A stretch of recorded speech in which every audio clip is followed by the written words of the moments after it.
Hola, ¿qué tal? En este video veremos sobre el caso de Myanmar y la OIT en favor de los derechos sindicales y la libertad de negociación colectiva.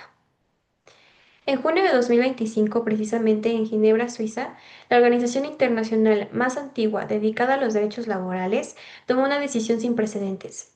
En su 113ª reunión anual, la Organización Internacional del Trabajo, o la OIT, activó su mecanismo más severo.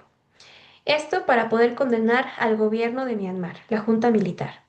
Esta medida de consecuencias históricas solamente se había utilizado dos veces antes en más de un siglo de historia. Su objetivo principal fue la Junta Militar de Myanmar. Aquí cabe preguntarnos por qué la comunidad mundial del trabajo llegó hasta este punto. Pues en realidad esta es la historia de una lucha por la dignidad y del extraordinario llamado a la acción global que acabó de emitirse en junio de 2025. Para entender la magnitud de esto, primero debemos conocer a la OIT. La OIT fue fundada en 1919 tras la Primera Guerra Mundial, con una sola convicción: la justicia social es esencial para la paz mundial. Es un organismo especializado de la ONU, pero con una característica única: es tripartita. Esto significa que en sus decisiones participan en igualdad de condiciones los gobiernos, los empleadores y los trabajadores de sus 187 países miembros. No es un tribunal político tal cual, sino que más bien es un foro mundial del trabajo.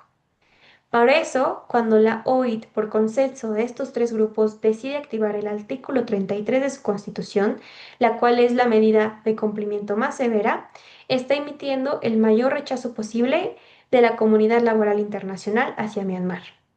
Esto es un llamado de alarma máxima que responsabiliza a la Junta y pide acciones concretas a todos los países y empresas del mundo. El camino a esta decisión comenzó el 1 de febrero de 2021, cuando el ejército de Myanmar, el Tamato, da un golpe de Estado, derroca al gobierno civil electo, encarcela a sus líderes como Aung San Suu Kyi y declara la guerra a su propio pueblo. La respuesta ciudadana es masiva. Surge el movimiento de desobediencia civil, donde cientos de miles, incluidos 200.000 maestros, se niegan a colaborar con el régimen.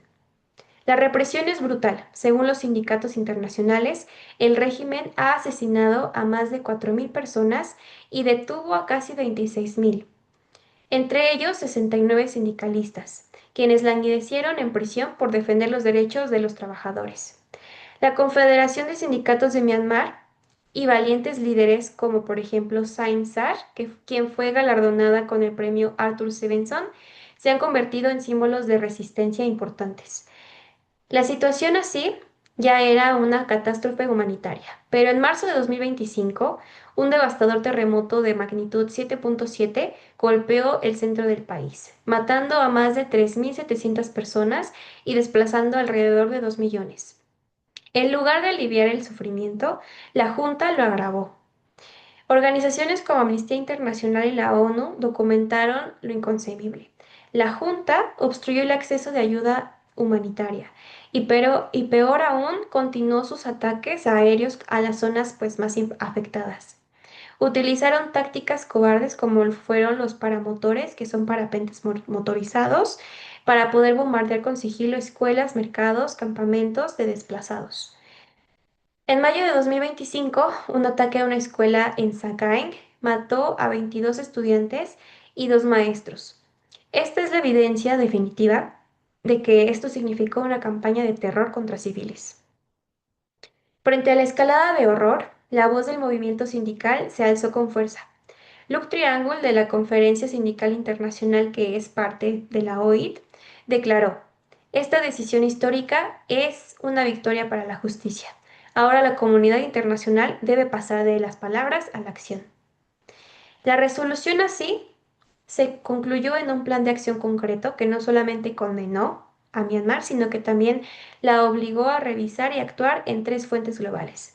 Uno, que fue el político y diplomático, que significó aislar a la Junta; el económico, que fue revisar las inversiones, las cadenas de suministro y la cooperación para que indirectamente sí apoyan al régimen. Y esto pues fue clave para las empresas que son parte de la OIT como empleadores.